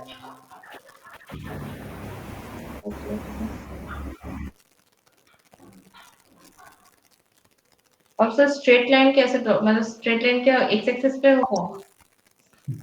बताओ, ये ड्रॉ करना आपको सिखाना पड़ेगा, ये सब 9th-10th का बच्चा जानता है। सर वो x माइनस वाई सर इसमें थोड़ा सा प्रॉब्लम। वही तो बोल रहा हूँ, एमएससी के बाद आप लाइन ड्रॉ नहीं कर पा रहे, बोलो जो मतलब क्या, मतलब मैं क्या ही बताऊँ आपको। अन्ना कोशिश कर रहे हो सीखने का कि ऐसा ना हो कि चलो जाके देख लें 9th-10th की बुक में कैसे लाइन ड्रॉ करते थे, लेकिन इतना ईगो आपके अंदर कि आप लोअर क्लास की बुक नहीं उठाना चाहते कि मैं एमएससी कर लूँ, कैसे 9th-10th की बुक पढ़ूंगी। अरे सीखो ना, ये 9th-10th में ग्राफ बनाना सिखाते हैं लोग, 11th-12th में भी है। इसमें कुछ नहीं समझ आ रहा तो पॉइंट ले लो, एक्स वाई, एक्स को 0 रखा, वाई क्या आएगा 6, वाई को 0 रखा, एक्स कितना आएगा -4, तो लोकेट कर दो इसको, एक्स 0 वाई 6, वाई 0 एक्स -4, यहाँ रख दिया, ये हो गया लाइन। अब लाइन बनाना नहीं आ रहा है एमएससी की वजह से, वेरी अनफॉर्चुनेट। एक्चुअली मैंने क्या, ट्राई नहीं करते हो, करोगे तो हो ही जाएगा, लेकिन बस ये है कि डाउट क्लास हो रहा है, सर से पूछ लेंगे। अरे सर के भरोसे क्या फ़ायदा, उस एग्ज़ाम में सर थोड़ी देंगे, सर थोड़ी आएंगे। एग्ज़ाम क्वेश्चन ऐसा पूछो कि हाँ ठीक है, लगे कि हाँ जेन्युइन प्रॉब्लम है। ये सब क्या है, तो बच्चों वाला चीज़ है, ग्राफ नहीं बना पा रही हूँ, एरिया नहीं निकाल पा रही हूँ। अब बताओ, आप नेट गेट की तैयारी करते हुए बच्चा ये नहीं कर पा रहा है, ये सब बहुत वो है ना, आप सीखना नहीं चाहते एक्चुअली। अभी ऐसे एरिया वाला फॉर्मूला मैंने बताया, आपने कहा लिख दो, ठीक है। वैसे ही छोटी सी चीज़ ये है, तो ये सब छोटी छोटी चीज़ें सारी क्लियर हो जाएगी अगर एक बार 9th-10th 11th-12th की ठीक से बुक आप कर लो, एग्जाम्पल भी देख के, तो सारे बेसिक ठीक हो जाएंगे। लेकिन अब कितनी बुक्स पढ़ूंगी, अरे कितनी बुक्स पढ़ना है, जितनी बुक्स की ज़रूरत है। हाँ ठीक है सर, ओके सर। बताइए एरिया निकाल पाएंगे, निकालू एरिया में? नहीं सर कर लूंगी सर। यहाँ से y की वैल्यू निकाल लो, y बराबर 3/2x + 6, और ये y तो पता ही है। हाँ सर हो जाएगा सर। निकालो, सॉल्व करके देख लो। और आपको पता है, अभी मैं कल का नोट्स आप खोल के दिखाऊँ, आप ग्रुप में खोल के देखो कल वाली का, के क्वेश्चन मैंने क्लास में कल कराए हैं, आप कहो हाँ तो मैं भी खोल सर। के दिखाऊँ। होगा सर शायद, मतलब मैंने देखा नहीं। वही ना, द क्लास में हमने ये डिस्कस किया जब हम पीवाईक्यू कर रहे थे, सॉरी पीवाईक्यू कह रहा हूँ, जो कल हम एरिया कल ही कर रहे थे ना। सर अभी नहीं, मैं वो एक्चुअली वो जो ग्राफ कैसे ड्रॉ करना था वो सर वाई टू वाई। जैसे जब भी दिक्कत हो आप थोड़ा लोअर लेवल पे जाओ, सीख लो, ये चीज़ें हैं और आप नहीं कैपेबल सर, हो आपने चीज़ों। जैसे बोला कि वो एक्स और वाई पॉइंट आउट करने से इजीली हो जाता है, तो वैसे easily। तो ये क्लास 10th का, ये हम 10th के बच्चों को मैं पढ़ाता हूँ, इस तरह से सिखाता हूँ, वे यही तरीका है, 2 पॉइंट एनफ टू ड्रॉ। तरीके बहुत सारे हैं, मैं नहीं कह रहा हूँ, तरीके तो हज़ारों हैं। अब देखना है आपको क्या सही लगता है। आपको बहुत सारे तरीके हैं, उसमें स्लोप निकाल सकता था मैं, इंटरसेप्ट निकाल सकता था। एनीवे चलिए, आपका हो गया डाउट। नवीन कुछ डाउट है क्या आपको? नहीं सर। Hello, good evening sir. जी गुड इवनिंग, कुछ डाउट पूछना है? सर मैं ये सर डॉक्टरेट के रिलेटेड था, तो जैसे आज मेरा सर जैसे इंटरव्यू होता है सर, मतलब तो सर मुझे ये जैसे उसमें पूछते थे आपका रिसर्च इंटरेस्ट क्या है, तो मुझे सर उसमें डालना था कि एग्जैक्टली मुझे जैसे पता नहीं कि एग्जैक्टली मुझे किस में करना है, तो नहीं तो कुछ नहीं है, जैसे वो ये नहीं पूछते रिसर्च इंटरेस्ट क्या है पीएचडी में, वो ये पूछते हैं कि अभी किस सब्जेक्ट में मैं क्वेश्चन पूछूं, किस सब्जेक्ट में कंफर्टेबल हो, वो ये पूछते हैं। जैसे आप पीएचडी देना अच्छा चाह रहे हो जैसे ना। सर आई एम हाँ जी जी सर। बोलो बोलो। जी सर, आई एम बेंगलोर में आज था मेरा इंटरव्यू, तो मतलब उन्होंने जैसे मैं गया तो उन्होंने पूछा था कि आपका मास्टर्स किस में, तो मेरा मास्टर्स डेटा साइंस में एएमयू से, हाँ लेकिन मेरा इंटरेस्ट सर कोर स्टैट्स पे है। ठीक है। तो उन्होंने मतलब रीइंफोर्समेंट लर्निंग से स्टार्ट किया, तो उसमें मुझे इतना नहीं पता था क्योंकि मैंने अब मतलब टाइम हो गया उसको छोड़े हुए, तो जितना मुझे आता था बेसिक बता दिया। फिर उन्होंने जी कहा कि स्टैट्स एंड प्रोबेबिलिटी आप कितना कंफर्टेबल हैं, हाँ तो उसमें मैंने कहा कि हाँ मैं उसमें हूँ कंफर्टेबल। तो सर स्टैट्स और प्रोबेबिलिटी के तो मैंने बता दिए थे, जैसे सीएलटी उन्होंने पूछा था, डब्ल्यूएलएन पूछा था, और मतलब ये उसका यूज केस पूछा था, वो तो सारे बता दिए थे। लेकिन मतलब एक क्योंकि रीइंफोर्समेंट पता नहीं था, तो हो सकता है ना भी लें। तो सर वो कैसे, मतलब क्या बेसिकली उनको अच्छा, बताना होता है अरे आप कि पहले बताते ना, या सर आईआईएम कैसे बैंगलोर एग्जाम में होगा। मेरा एक दोस्त है अभी, कपिल है, उसका एक साथ इंटरव्यू भी एक बार किया था, आपने हाँ जी देखा सर, होगा। कपिल भैया बताए थे जी सर, उनसे मिल चुका हूँ सर मैं पहले। मैं सर अकेडमिक एसोसिएट काम कर रहा हूँ यहाँ पे अरे वाह, अक्टूबर से। बहुत बहुत बढ़िया यार। जी जी सर। ओह अच्छा, कपिल एक बार बताया था कि हाँ लोग यहाँ हैं कुछ जो तुम जानते हैं। ओके। हाँ जी हाँ सर, उन्होंने पूछा था कि आप जानते हैं संतू सर को, तो वो मैंने कहा था जी सर हम सब जानते हैं। तो हाँ हम लोग आईआईटी दिल्ली में क्लासमेट थे। अच्छा। हाँ जी जी सर, तो वो बताया था वहीं से उन्होंने। पीएचडी कर रहा है, तो वो एक तरह बता देता ना। मैंने जहाँ भी इंटरव्यू दिया मुझे तो यही पूछता है कि किस सब्जेक्ट में से, आप पूछा किस सब्जेक्ट में कंफर्टेबल हो, तो मैं तो पूछा बेसिक प्रोबेबिलिटी जी जी सर। स्टैटिस्टिक्स मुझे आता है, वैसे पूछ लो। ये ऐसे मैं बोलता हूँ ये है। क्योंकि सबको सब कुछ नहीं आता वैसे ना। सर मैंने आपकी वो सारी, हाँ जी जी सर, हाँ, वीडियोस आपने देखे होंगे आपके वो पीएचडी सर वाले। सारी वीडियो, हाँ मैं जी सर वो मतलब मैंने सबसे पहले सर ये देखा था कि क्वेश्चन कैसे पूछते, तो वो वीडियो देख लेता हूँ पहले सारी, तो एक बेसिक आइडिया लगे कि स्टेशन प्रोबेबिलिटी से अगर पूछेंगे तो क्या क्वेश्चन एक्सपेक्ट हो सकते हैं। तो सर कोई सा ऐसा क्वेश्चन नहीं था जो मैंने मतलब सर आपकी वीडियो में वो ना हो। हाँ तो मतलब काफ़ी वैरायटी है उसमें भी, तो सब कुछ लगभग आपने बता रखा है उनमें कि क्या क्या हाँ, पूछना है। क्योंकि मैंने 15-20 जगह इंटरव्यू दिए थे, तो हर जगह एक ही चीज़ पूछते हैं, आप जी देखोगे जी। मोस्टली सेम ही चीज़ पूछते हैं हर जगह ऑलमोस्ट। ये है। तो हाँ, निखिल भी। और बस हाँ। बिल्कुल बेसिक पाए थे, जैसे एक सर पीडीएफ, जैसे मुझसे सीडीएफ पूछा था, तो उसमें हम्म। पूछ रहे थे कि क्या ये वैलिड पे सीडीएफ बन रहा है, तो सर वो अच्छा। बेसिकली डिस्क्रीट था, तो वो डिस्क्रीट का पूछा जाता है, डिस्क्रीट है नहीं है, मतलब वो हाँ सॉरी मिक्स्ड था, मिक्स्ड। मिक्स रहा होगा हाँ। तो वो आम तौर पे कोई वैसे अगर देखेगा तो वो गलत लगेगा, लेकिन वो मिक्स्ड वाला था, तो मैंने बता दिया कि सर ये मिक्स्ड रैंडम वैलिड का सीडीएफ है। हाँ अच्छा, तो सही और है सर वो। एक उसके हाँ लिए पूछा था कैसे सर एसओपी सर, कैसे एक बार मतलब आप अगर अपना आपका शेयर कर सकते तो हाँ हाँ कैसे बिल्कुल, एसओपी करते एसओपी हैं। में क्या है, स्टेटमेंट ऑफ पर्पस में एक बार शेयर किया था गेट वाले ग्रुप में, निखिल का एसओपी आपने देखा था क्या? नहीं देखा था, मैं दोबारा सेंड नहीं सर करता हूँ। देखा। गेट वाले ग्रुप में मैंने कुछ दिन पहले किसी बच्चे ने मांगे थे, क्योंकि निखिल भी अभी जस्ट पीएचडी में एडमिशन लिया गुवाहाटी में, पीएचडी डेटा साइंस में, तो वही मेरे सारे पीएचडी वाले वीडियोस देखे थे, तो उसको पता था क्या पूछता है, तो इसीलिए अच्छा अच्छा अच्छा। वो, तो जो मैंने एक बार, मैं आपको रीसेंड करता हूँ, तो उस गेट वाले ग्रुप में मैंने एक बार भेज रखा है ऑलरेडी, तो अच्छा। तो मैं आपको रीसेंड कर देता हूँ एसओपी। उसमें कुछ नहीं लिखना होता, आपको शुरू से लेके अभी तक का जर्नी कैसा था, और आपका इंटरेस्ट कैसे आया, आगे आप क्या करना चाहते हो, फ्यूचर गोल्स क्या हैं, मतलब अपने बारे में स्टेटमेंट ऑफ पर्पस है, तो अपने बारे में उनको बताना है कि आपका क्या इंटरेस्ट है और क्यों आप पीएचडी करना चाहते हो, और उस इंस्टीट्यूट में क्यों करना चाहते हो, ऐसा क्या अट्रैक्शन है, तो इस तरीके से था। तो ओके। मैं आपको भेजता हूँ, एक बार मैंने भेज रखा है निखिल का ना एसओपी, मैं जस्ट फॉरवर्ड कर देता हूँ दोबारा।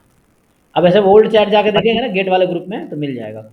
मैं भेज देता हूँ रिसेंट। बाकी सर आईआईटी गांधीनगर का कैसा है सर, जैसे अच्छा, अटैचमेंट डिपार्टमेंट? गांधीनगर में, ओके, आईआईटी गांधीनगर में, वहाँ फैकल्टी तो मैं किसी खास नहीं जानता, बट ठीक है आप ट्राई करो, पूछेगा वही जो मैंने जो बता रखे ना वीडियो में यूट्यूब में जो आपने देखे रखे हैं। जनरली स्टैट्स का जी जी कोड जी। जहाँ पे होगा वहीं, क्योंकि आईआईएम बैंगलोर में कोड स्टैट्स नहीं है, वो लोग थोड़ा अप्लाइड पे काम करते हैं, वो मशीन लर्निंग, डेटा जी सर, साइंस। एप्लीकेशन पे काम करते हैं। जी जी। हाँ, तो इसीलिए वो लोग थोड़ा वैसे क्वेश्चन स्टार्ट किया होगा। लेकिन जहाँ प्योर अगर आप हाँ मैथमेटिक्स डिपार्टमेंट में कहीं इंटरव्यू देंगे, जहाँ स्टैटिस्टिक्स का प्रोफेसर है, तो आप सिंपली पूछेगा आपसे कि किस टॉपिक, जैसे एमएससी स्टैटिस्टिक्स में बहुत सारे सब्जेक्ट्स हैं, तो कौन से जी सब्जेक्ट में कंफर्टेबल, जैसे मैं जितने भी इंटरव्यू दिया मैं बोला प्रोबेबिलिटी या इन्फेरेंस, प्रोबेबिलिटी एंड स्टैटिस्टिक्स, इसमें प्रोबेबिलिटी पोर्सन और इन्फेरेंस पोर्सन हो गया, जो जैम गेट में भी है दोनों पोर्सन। तो मैंने इसी अच्छा हमेशा अच्छा। यही बोलता था कि इन्हीं दोनों, तो आपसे इसी से पूछेगा। अगर आप बोलोगे स्टोकास्टिक प्रोसेस से पूछो तो स्टोकास्टिक से पूछेगा, आप बोलोगे रिग्रेशन से हाँ पूछो तो रिग्रेशन से पूछेंगे वो टाइम सीरीज से पूछना टाइम सीरीज से। तो कोई आपको सब्जेक्ट बताना है कि किस सब्जेक्ट में आप कंफर्टेबल हो आंसर देने में। ये नहीं कि रिसर्च करना अच्छा चाहते हो, आप इंटरव्यू किसी भी टॉपिक पे दो, पीएचडी आप किसी भी टॉपिक पे कर सकते हो, उसका कोई रिस्ट्रिक्शन नहीं है। अच्छा। ओके। तो अच्छा ओके। इंटरव्यू जस्ट एडमिशन के लिए एक टेस्ट है आपका कि आप जहाँ कंफर्टेबल हो उसमें कितना कंफर्टेबल हो। वो ये टेस्ट करते हैं ना कि अच्छा आप इसमें बेस्ट कह रहे हो अपने आप को, तो वो टेस्ट करते हैं कि जिस चीज़ में आप बेस्ट हो उसमें देखें क्या लेवल है। तो इसीलिए हाँ अब जी। पीएचडी आप किसी और चीज़ में करो, आप टाइम सीरीज में पीएचडी करो, इंटरव्यू बेसिक इन्फ्रेंस में दो, प्रोबेबिलिटी में दो, आप प्रोबेबिलिटी इन्फ्रेंस में बेसिक। अच्छा ओके। सो ऐसा है, तो जरूरी नहीं कि एरिया ऑफ इंटरेस्ट से ही हमें इंटरव्यू में वो करना है, बोलना अच्छा है। Okay okay. सो बोलेगा बोलेगा बेसिक प्रोबेबिलिटी एंड स्टैटिस्टिक्स आप पूछिए मुझे, ये है, अच्छा अच्छा। तो वैसा चलेगा। अभी जैसे सारी जगह के निकले हुए हैं अभी, मतलब आईआईटी तिरुपति का भी हाँ, निकला अभी हुआ हर है, जगह आईआईटी का भी आया, खड़गपुर मार्च अप्रैल में हर जगह आते हैं। और ये आप जस्ट जितने आईआईटी 23 आईआईटीज़ हैं, आप हर जगह जहाँ भी पॉसिबल है अप्लाई करो आप, ये है। फिर आपको 23 में से कम 8-10 जगह से ऑफर आ जाएगा, ठीक है ना, ये है। क्योंकि ओके। ऐसा होगा 10 इंटरव्यू दे दोगे ना, मान लो 23 आईआईटी है, आप 23 बार इंटरव्यू देना है, जी जी। 10-15 इंटरव्यू देके आपको पहले से ही पता होगा क्या पूछने वाला है वो, तो आगे के जो भी हाँ इंटरव्यू हाँ होंगे हाँ। आप फ्रिक्वेंटली बताते बताते जाओगे, तो एडमिशन एंड एंड में जो इंटरव्यू दोगे 8-10 में ना, तो वो बहुत अच्छा होगा आपका, तो वहाँ एडमिशन हो ही जाएगा। तो बस ओके ओके। 23 आईआईटी सब में भर दो जितने में पॉसिबल हो, कई बार क्लास हो जाएगा डेट का, तो वहाँ प्रॉब्लम आएगी, एक ही हाँ चूज़ हाँ करना पड़ेगा आपको, तो वो देखना है। अदरवाइज़ ये है कि इतना एक्सपीरियंस हो जाएगा इंटरव्यू दे दे के कि जो एंड के 3-4 इंटरव्यू होंगे वो बहुत अच्छा होगा और वहाँ एडमिशन होने के चांसेस बहुत ज़्यादा रहेंगे, ये है। ओके। तो ये है कि एडमिशन हो जाएगा, अगर कोई बच्चा इतने सारे इंटरव्यू दे दे तो एडमिशन कहीं ना कहीं पक्का हो जाएगा, ये है। जी बाकी सर गेट में उम्मीद अच्छी है कि रैंक इस बार कल आएगा उसका रिजल्ट। हाँ, कल रिजल्ट आएगा। 43.33 पता था मैंने आपको, हाँ, कि 43 43.33 कितना। 0.33 है सर। हाँ, तो मतलब रैंक अच्छे आ जाएँगे मुझे लगता है। हाँ, इस पे जैसे पिछले साल के डेटा के हिसाब से देखें तो रैंक तो आपके फिर 25 के अंडर, 30 के अंडर आ जाएगा। पिछले साल जैसे बाकी मार्क्स वर्सेस रैंक था उसके हिसाब से, ये है। पिछली बार मतलब पिछली बार सर 233 था मेरा, तो पिछली बार से बहुत बेहतर हो जाएगा। तेरा क्वालीफाई हुआ था 2023 में? जी सर, क्वालीफाई होता। कितने नंबर थे आपके? 26 पॉइंट कुछ था ऐसे। ओके, ठीक है, होगा तो तो सही था जस्ट था। क्वालीफाई था मतलब। ओके, ओके, ठीक है। तो ओके, तो लेकिन इस पे आपने अप्लाई किया, इस पे भी एडमिशन मिल सकता था अगर क्वालीफाई होगा तो, ये है। क्योंकि जी एडमिशन के लिए क्या जस्ट सर। एग्ज़ाम क्वालीफाई होना चाहिए, रैंक बहुत ज़्यादा मैटर नहीं करेगा। अच्छा ओके, इसका रैंक, सर मैंने ऐसे किया नहीं तो आ जाएगा यहाँ पे, हाँ। आईएमबी के टेस्ट होता है, तो वो टेस्ट दिया था अभी जनवरी में हुआ अच्छा, था। तो आईआईएम बैंगलोर का प्रोसेस क्या है कि वो अपना टेस्ट लेते हैं, वो रिटन टेस्ट। मतलब सर 3 तरीके आने के, या तो आपके पास सीएसआईआर नेट हो, या गेट क्वालिफाइड हो, या कैट हो, या फिर इनका आईएमबी टेस्ट हो, मतलब 4 ऑप्शन है। Oh nice. तो हम्म। जिसमें आप कंफर्टेबल हैं, जैसे तो मैं उनका इनका एग्जाम तो लिया था, मतलब आईएमबी टेस्ट, तो आईएमबी टेस्ट में जो ना, तो उसमें ले लिया था उन्होंने, फिर आज इंटरव्यू में सर 41 लोग सेलेक्ट किए थे उन्होंने इंटरव्यू के लिए। अच्छा, 41 लोगों का इंटरव्यू लिया है, बहुत ज़्यादा है फिर भी तो। जी सर। ओके। हाँ पता नहीं, जैसे पिछली बार तो 3 सीटें थी, आपको पता नहीं कि कितनी सीटें, हो सकता है 2 बढ़ाई तो हो या। इसकी मतलब आईआईएम में एक्चुअली ज़्यादातर मैनेजमेंट वाले लोगों का इंटरेस्ट रहता है, बीटेक वुटेक वाले खूब आते हैं, तो हाँ। हाँ सर बीटेक वाले, मतलब मुझे कोई मिला ही नहीं था जो प्योर एमएससी स्टेट से हो। हाँ, क्योंकि आईआईएम में जनरली वो लोग जाते हैं, क्योंकि एक तो हम जैसे लोगों को पता ही नहीं था कि आईआईएम में भी पीएचडी होती है।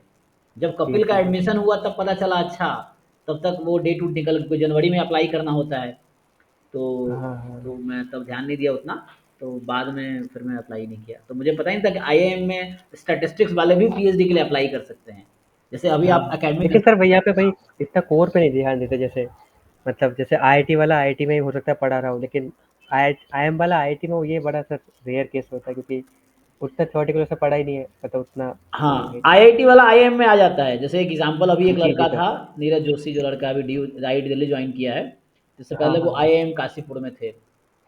तो हाँ। ऐसा है, आईआईटी अभी एक, जैसे मैं अभी बीआईटी मेसरा ज्वाइन कर रहा हूँ रांची, तो अच्छा, जिस पोजीशन पे मैं जा रहा हूँ, जो उस जगह एक लड़की थी, तो उस बीआईटी मेसरा रांची में मेरा भी हुआ है जॉब, तो उसमें अच्छा, जो अच्छा, पोजीशन खाली हुआ है वो गई हैं आईआईएम लखनऊ में।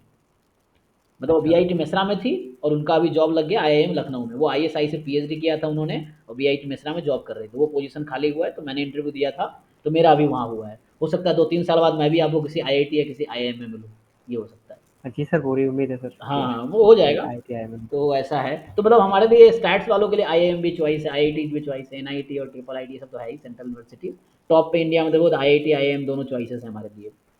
हाँ, बाकी सर आइजर कैसे होते हैं? आइजर जैसे आइजर पुणे आइजर इज या also Bhopal. Good. आइजर is research institute है ना, आइजर जो है वो रिसर्च इंस्टीट्यूट है इंडियन साइंस। तो पुणे में स्टैटिस्टिक्स है शायद, बाकी हर जगह नहीं है। कोलकाता में भी स्टैटिस्टिक्स है, मतलब हाँ, मैथमेटिक्स भोपाल में भी डिपार्टमेंट है। सर लिखा हुआ है। अच्छा, भोपाल में भी भोपाल है। में भी कभी। हाँ, जी, क्योंकि हर जगह नहीं है, जरूरी नहीं स्टैट्स का प्रोफेसर होगा ही हर जगह। हाँ, हाँ, तो ये है, तो पुणे में है, कोलकाता में अच्छे अच्छे फैकल्टी हैं, भोपाल में है। अच्छा, कोलकाता में, क्योंकि वो अभी मेरा एक दोस्त आईआईटी जोधपुर से पीएचडी कर रहा था, तो उनका जो गाइड है वो आईआईटी आईएस आइजर कोलकाता से पीएचडी किया है। तो ऐसा अच्छा, है, तो है मतलब कोलकाता में अच्छे फैकल्टी मैं जानता हूँ। पुणे में भी है आई थिंक फैकल्टी, भोपाल में भी होंगे, मुझे ज़्यादा जानकारी नहीं है। कोलकाता और पुणे का पता है, तो आप देख सकते हैं। आप आईआईटी, आईआईएम, आइजर्स, ये सब अच्छे है ना, इंडियन के अच्छा इंस्टीट्यूट्स है, टॉप लेवल के इंस्टीट्यूट्स हैं इंडिया के।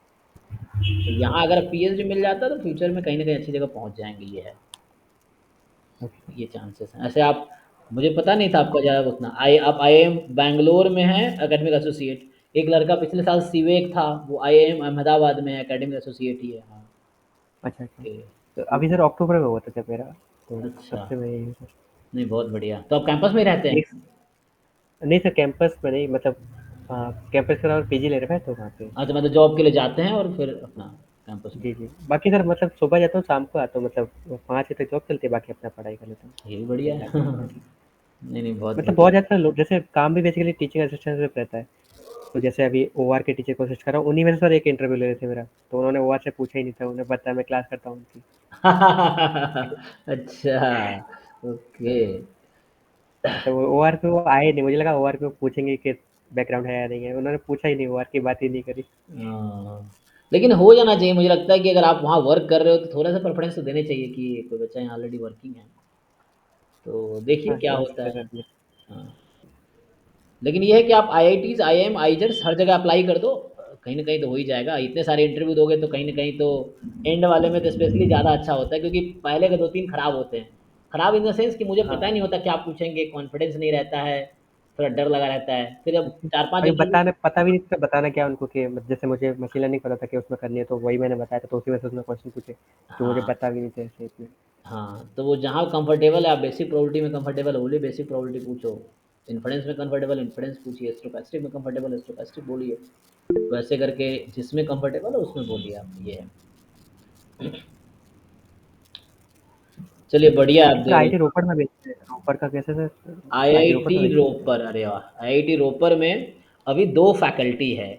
और देखो मज़े की बात क्या, आईआईटी रोपर में स्टैट्स के अभी 3 फैकल्टी हैं। एक तो हैं दीपक कुमार। ये दीपक कुमार जो हैं, ये सोमेश कुमार के स्टूडेंट हैं, आईआईटी खड़गपुर से इन्होंने पीएचडी किया है अभी। अच्छा, और दूसरे हैं पुनीत परीछा। ये पुनीत परीछा आईआईटी दिल्ली के मेरे सीनियर हैं, और ये पहले अच्छा, डिप्स में पढ़ाते थे। डिप्स में कुछ दिन पहले मैं जॉब पढ़ाता था स्टैट्स, तो मेरे से पहले ये पुनीत सर जो थे डिप्स में जैम गेट पढ़ाते थे। आईआईटी दिल्ली से इनका पीएचडी है, इनका पीएचडी आईआईटी दिल्ली से स्टैट्स में ही है, और इनका आईआईटी खड़गपुर से है। दोनों को मैं जानता हूँ, मतलब नंबर भी है अगर आपको। लेकिन क्या है, चलो पहले देख सकते हो, बात कर सकते हो, ऐसे ऑनलाइन लिंक्डइन पे भी हैं ये लोग, तो जान पहचान के ही हैं। अच्छा, अभी जो त्रिशा ज्वाइन की है इनके अंदर, दीपक सर के अंदर, दीपक कुमार के अंदर, त्रिशा गोयल जो पिछले अच्छा, साल की थी, ये है। बाकी तीसरा है अरुण कुमार, वहाँ पे हैं, वो आईआईटी बॉम्बे से पीएचडी किए हैं वेलासामी सर के अंडर। तो ये 3 लोग अच्छा, वहाँ पे हैं जो अभी स्टैटिस्टिक्स के प्रोफेसर हैं। तो आपको मिलेगा तो यही लोग मिलेंगे, अरुण कुमार हो गया, पुनीत है और दीपक, यही लोग इंटरव्यू में रहेंगे। तो ये है, दीपक सर का तो इन्फ्रेंस रिसर्चर या इन्फ्रेंस या स्टैटिस्टिकल इन्फ्रेंस है। पुनीत सर का है अच्छा, क्विंट, मतलब ऑपरेशन रिसर्च से थोड़ा रिलेटेड है पुनीत परीक्षा का।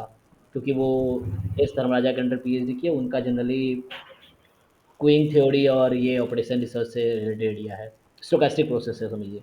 और ये अरुण कुमार जो है इन्होंने बॉम्बे से किया है बेलासामी के अंडर, तो इसका मतलब इनका होगा कोई डिस्ट्रीब्यूशन से रिलेटेड अप्रोक्सीमेशन, जैसे हो गया सेंट्रल लिमिट थ्योरम, उस तरह से।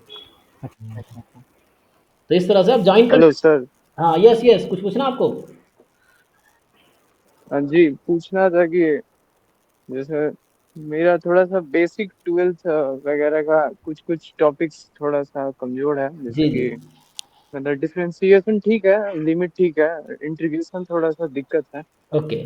तो वही कंप्लीट करने के लिए आप बोल रहे थे एक बुक के लिए, हाँ तो हम ऐसे अभी बना रहे हैं सवाल, लिमिट वगैरह के बनाते हैं तो आर.एस. अग्रवाल से बना रहे हैं। हाँ हाँ। तो और कौन सा कोई बुक आप कोई रेफर करना चाहते नहीं हैं? नहीं, कोई भी बुक, मैं तो बेसिक एनसीईआरटी से बेसिक पढ़ा रहा हूँ। आप आर एस अग्रवाल फॉलो कर सकते हैं, केसी सिन्हा, लेकिन ये ध्यान रखो कि बहुत ज़्यादा हमारे पास टाइम नहीं है ये सब 11 12 करने का, ठीक है ना? सो ये हाँ तो हाँ। जस्ट रिवाइज करने का है तो। लेकिन हाँ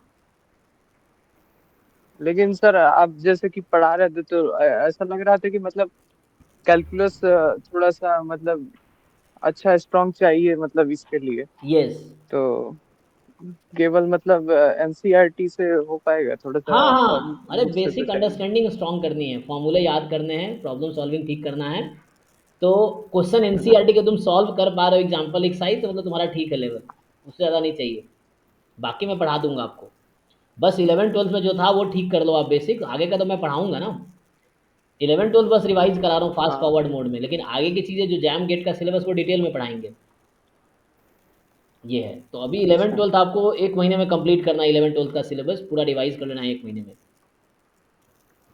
हाँ, हो जाएगा, आर.एस. अग्रवाल से ही हम हाँ करेंगे। आर एस अग्रवाल ठीक बुक है, R S Agarwal is good book, वो लिखते हैं ठीक है, फाइन। अब आर एस अग्रवाल का एग्जाम्पल एक साइज सॉल्व कर सकते हैं, फॉर्मूला देख सकते हैं, कहीं डाउट हो तो हाँ, क्लास में पूछिए आप, हमारा रोज 10 से 11 डाउट क्लास चलता है रात को, तो आप उसमें पूछ सकते हैं, ठीक है।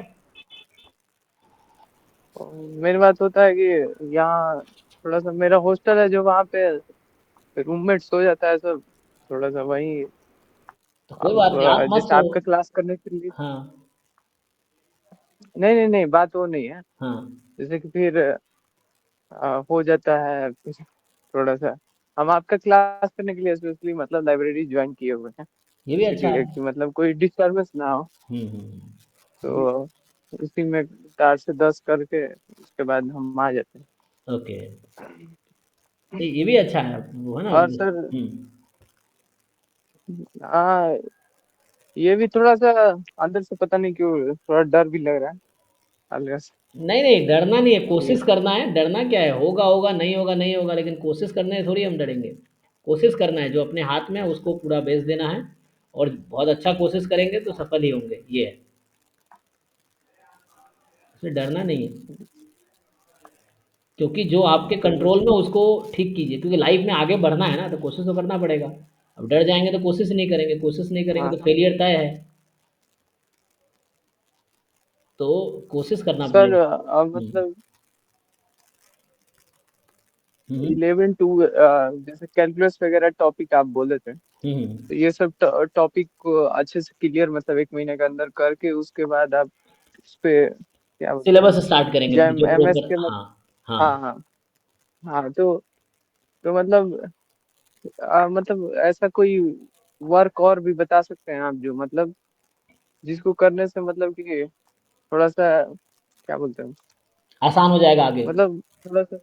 हाँ हाँ हाँ। अब देखिए, जो व्हाट्सएप ग्रुप है आप जाएंगे, उसके डिस्क्रिप्शन में पिछले साल के रिकॉर्डेड लेक्चर के लिंक्स है, तो आप चाहे तो मेरे स्टार्ट करने से हम्म, पहले पूरा कंप्लीट कर सकते हैं सिलेबस।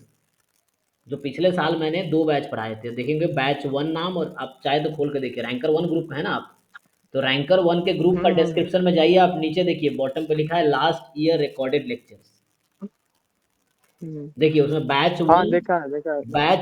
बैच 2। तो बैच 1 में पूरा जैम का 100% सिलेबस है, बैच 2 में भी जैम का 100% सिलेबस, कोई एक देखना है, दोनों में सेम चीज़ पढ़ाया हुआ है। कोई एक चीज़ आप चाहो तो कवर कर लो, और मेरे स्टार्ट करने से पहले कंप्लीट कर लो, पूरा जैम का 100% सिलेबस आपका कवर हो जाएगा। तो फिर जब मैं लाइव पढ़ाऊंगा तो मेरे साथ अच्छा, डिस्कस करो कि आपने क्या सीखा, क्या जानने की ज़रूरत है, क्या नहीं आता है, तो लाइव में आप मेरे से डिस्कस कर सकते हो।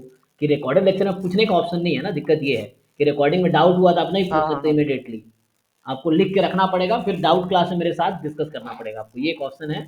नहीं तो जब लाइव में पढ़ाऊंगा तब आप डिस्कस करो मेरे से, कि तो आपको पहले से चीज़ें सीख लो, तो ये कर सकते हो आप। रिकॉर्डेड लेक्चर ऑलरेडी दिया हुआ है आपको, देखो बैच 1 बैच 2 बैच 3, जो बैच 3 है उसमें जैम का 2005 से 2023 तक का एक एक क्वेश्चन का सॉल्यूशन है।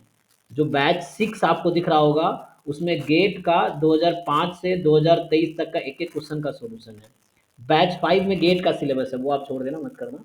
ये है बैच 4 हमारा मॉक टेस्ट था। तो ये ऑलरेडी मैंने पिछले साल के रिकॉर्डेड लेक्चर फ्री में दे रखे हैं बच्चों को, ताकि वो बच्चे जो थोड़े डरे हुए हैं या उनको लगता है कि पहले कंप्लीट करना है तुम्हें, तो पहले तुम कंप्लीट कर लो, ये जब मैं मेन सिलेबस स्टार्ट करूंगा तब आपका रिवीजन होगा लाइव में, तब आप मेरे साथ डिस्कस कर सकते हो जो भी प्रॉब्लम है। तो फर्स्ट टाइम नहीं होगा आपका, सेकेंड टाइम सिलेबस कर रहे होगे तब आप ये कर सकते हो। Okay sir. हाँ, तो लाइब्रेरी आपने ज्वाइन किया, आप डेली फिक्स कर लो ना, जैसे 2 घंटे रात को 8 से 10 मिनट लाइव क्लास होती है, आप दिन में अगर जाते हो 2 घंटे फिक्स कर लो कि 2 घंटे रिकॉर्डिंग देखेंगे, एक एक रिकॉर्डिंग रोज देखेंगे, ऐसे कर सकते हो। मेरा जैसे 6 घंटे का है, तो हम अभी मैथ का आप बोले हैं कंप्लीट करने के लिए, जी तो वो जल्दी जल्दी कंप्लीट कर रहे हैं। जैसे हाँ। लिमिट मेरा हो गया और डिफरेंशिएशन का आधा हो गया है और आधा निपटाना है। इंटीग्रेशन में थोड़ा सा बस टाइम लगेगा, क्योंकि वो मेरा समय जब 12th में थे हम, तो मुझे जॉन्डिस हो गया था। अच्छा अच्छा। उसके बाद फिर थोड़ा कमजोर ही रह गया वो लास्ट में। लेकिन और उसके बाद मतलब उतना पढ़ने का जरूरत उतना नहीं फील हुआ, तो हम हाँ बस बेसिक से ही काम चला लिए। मतलब नॉर्मली फार्मूला वगैरह याद था, और ये जो आप पढ़ा नहीं रहे थे, जो एरिया अंडर कर्व यस वगैरह, यस यस हाँ हाँ हाँ हाँ हाँ, वो वाला थोड़ा सा वही थोड़ा सा कमजोर है मेरा। हाँ, तो हो जाएगा ठीक, कुछ नहीं करना। एनसीईआरटी या आर एस अग्रवाल बुक के 10-15 सॉल्व एग्जाम्पल है, हाँ उसको 10-20 सॉल्व करके देख लीजिए खुद से, उसके बाद सॉल्यूशन देख लीजिए, तो आइडिया लग जाएगा। फिर एक्सरसाइज खुद से करके आप चेक कर सकते हैं कि आपको समझ आया कि नहीं आया, ऐसे करके, ओके सर। है ना। अगर और डिफिकल्ट क्वेश्चन है तो JEE हाँ मेंस और एडवांस का क्वेश्चन उठा लीजिए, उसका भी बुक ग्रुप में आया हुआ है, ड्राइव में ऑलरेडी है, मेंस एडवांस का क्वेश्चन का वो PYQ। मेरे पास है मेरे पास। हाँ, तो वो सॉल्व करने लगे, और आपको डाउट हो तो मेरे साथ डिस्कस कीजिए। डेली डाउट क्लास इसलिए मैं लेता हूँ कि अगर आपको सीखना है तो पूरी अपॉर्चुनिटी है, ये चीज़ है। Okay sir. तो आप JEE का थैंक PYQ यू कर सर। सकते हैं। हाँ ठीक है, थैंक यू, कोशिश कीजिए, बाकी मैं हूँ, तो आप कभी भी हाँ डिस्कस कर सकते हैं मेरे साथ, ठीक है ना। नहीं, थोड़ा सा अभी बात कर लिए तो थोड़ा सा थोड़ा सा प्रेशर हल्का हो जाता है, हाँ बिल्कुल बिल्कुल, मतलब सही थोड़ा बात सा है। कम हो जाता है। ऐसा लगता है कि बहुत ज्यादा। मुश्किल नहीं है, ठीक है, ठीक है थैंक ना। You sir. हाँ, मुश्किल नहीं है, आप हर लोग जो स्टार्ट करा वो आपके जैसा ही है। अब ये प्रिपरेशन के जर्नी में जो जितना कोशिश करेगा, जितना ज़्यादा एफर्ट्स करेगा, उतने अच्छे रैंक आएंगे। आप भी कोशिश किए, आपके भी अच्छे रैंक आएंगे। अब जितना ज़्यादा मेहनत करेंगे उतना इम्प्रूव होगा, ये है, ठीक है ना। कंपटीशन बहुत ज़्यादा नहीं है, बहुत कम कंपटीशन है, कुछ ही लोग हैं, 500 के करीब बच्चे हैं जो तैयारी कर रहे हैं, उसी में से आप भी एक हो। ढंग से टॉप 300-400 रैंक में अभी भी आ जाएगा। अगर पूरा सिर्फ कोचिंग करके आप एग्जाम दे दोगे तभी 300-400 में रैंक आ जाएगा, लेकिन एडमिशन के लिए टॉप 100 में रैंक चाहिए, ये है, हाँ, ठीक है ना। ठीक, जनरल वालों के लिए तो ऊपर लाना पड़ेगा। हाँ, जनरल वालों के लिए और 60-70 के अंडर रैंक चाहिए। हाँ, नहीं तो मेरा जनरल कैटेगरी हो सकती है बहुत। हाँ, तो उसको और आपको ज़्यादा मेहनत करना पड़ेगा, क्योंकि 60-70 में रैंक चाहिए IIT के लिए। 100 तक चलो NIT मिल जाएगा, 100-110 तक, बाकी ट्रिपल IIT और ये सब। Okay sir. लेकिन नॉलेज कभी बेकार नहीं जाएगा। एग्जाम का टेंशन लेकर तैयारी नहीं करना, तैयारी करना है सीखने के लिए, सीख लोगे तो एग्जाम निकल ही जाएगा। इसलिए एग्जाम के रिजल्ट का टेंशन लेकर तैयारी नहीं करना, तैयारी करना है सीखने के लिए, कि हमें अच्छे से सिलेबस को सीखना है, क्वेश्चन सॉल्व करना आना चाहिए, एग्जाम में आया हुआ है वो या आएगा वो सॉल्व करना आना चाहिए, तो ये सीखना है। और उसके बाद होगा नहीं होगा तब भी लाइफ में अच्छा करोगे, एग्जाम नहीं भी निकलेगा तो भी कुछ ना कुछ अच्छा कर दोगे अगर नॉलेज है तो। इसलिए एग्जाम का रिजल्ट का टेंशन नहीं लेकर तैयारी नहीं करना है, सीखने के पर्पज से तैयारी करना है, ठीक है। ठीक है, थैंक यू सर। जी thank you. Thank you sir. हाँ नवीन, हो गया, चलिए आपका भी डाउट सारे क्लियर हो गए। जी जी सर, अगर कुछ हुआ तो मैं बाकी हाँ हाँ, एक बार बाकी सर आप वो भेज दीजिएगा, कवर लेटर और वो। हाँ, वो मैं आपको कवर लेटर या फिर SOP की बात कर रहे हैं आप, ठीक है, मैं SOP अभी भेज जी जी सर। ढूंढ ही रहा था, मैं भेज देता हूँ, ठीक है। चलिए ठीक है, मैं भी जस्ट भेज देता हूँ आपको। ओके, थैंक यू चलिए, so thank much you, good night and all the best बाकी इंटरव्यू के लिए। कभी जरूरत हो तो आप कॉल कर सकते हैं, थैंक टेक्स्ट कर सकते हैं, ठीक है? You so much. Thank you, good night sir. Good night.